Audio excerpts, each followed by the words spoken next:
इल्ला, एम्मा और सोफी तीनों दोस्त थे जो घने जंगल में एक रोमांचक सफर के लिए निकले थे। उनके पास सिर्फ एक कमजोर टॉर्च थी और थोड़े खाने पीने का सामान। जैसे जैसे शाम गहराती गई, जंगल का अंधेरा डरावना होता गया। चारों तरफ से अजीब अजीब आवाजें आ रही थी। हमें वापस चलना चाहिए, इल्ला ने डरते हुए कहा। लेकिन एम्मा ने उन्हें हिम्मत दी, बस थोड़ी दूर और हम जल्द ही एक साफ रास्ता ढूंढ लेंगे। अचानक झाड़ियों से कुछ हलचल हुई। तीनों ने अपनी कमजोर टॉर्च से देखने की कोशिश की, लेकिन वहां कुछ भी साफ दिखाई नहीं दिया। जंगल में चलते चलते रात और गहरी हो गई। टॉर्च की रोशनी बार बार झपकने लगी।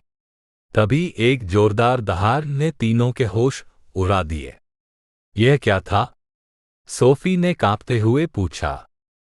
हमें यहां से भागना होगा, इल्ला ने घबराकर कहा। तीनों तेजी से भागने लगे, लेकिन उनके पैर भारी पड़ने लगे। अचानक झाड़ियों के पीछे से एक बाघ की चमकती आंखें दिखाई दी।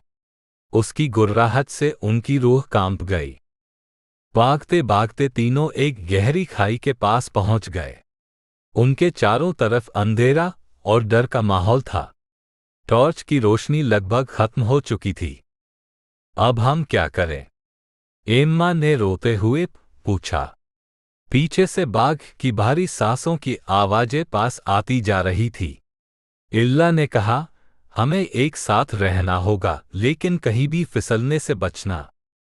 तभी अचानक सोफी का पैर फिसला और वो खाई में गिर गई। सोफी, इल्ला और एम्मा ने चिल्लाकर उसे बचाने की कोशिश की, लेकिन खाई बहुत गहरी थी।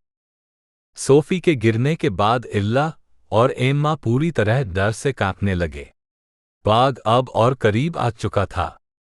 अचानक उसने एक जोरदार छलांग लगाई और दोनों पर हमला कर दिया। उनकी चीखें जंगल में गूंज उठी। अगली सुबह गांव वाले उनकी तलाश में जंगल में आए। उन्होंने जगह जगह खून के निशान, टूटे हुए जूते और झाड़ियों में फटे कपड़े पाए। लेकिन इल्ला, एम्मा और सोफी का कोई पता नहीं चला। कुछ लोग कहते हैं कि वो बाघ की भूख का शिकार हो गए, जबकि कुछ मानते हैं कि जंगल ने उन्हें अपने अंदर समा लिया। लेकिन सच्चाई कोई नहीं जान पाया। जंगल अब भी उतना ही डरावना था और वहां जाने की हिम्मत कोई नहीं करता। If you want next part of it, please comment yes, which is very horror, and don't forget to like, share and subscribe our Deep Dive Readers Hub channel.